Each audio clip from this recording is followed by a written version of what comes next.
good morning everyone.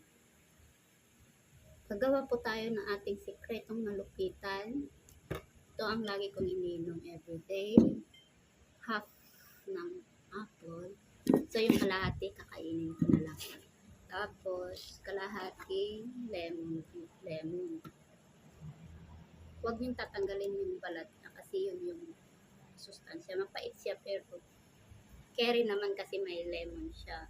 So, bali lalagyan natin ng 3 kutsaretang lemon sa isang tubig na pitchel. At half apple and half lemon. So, let's begin. Lalagyan ko na ng tubig. Yes, minalat po ako.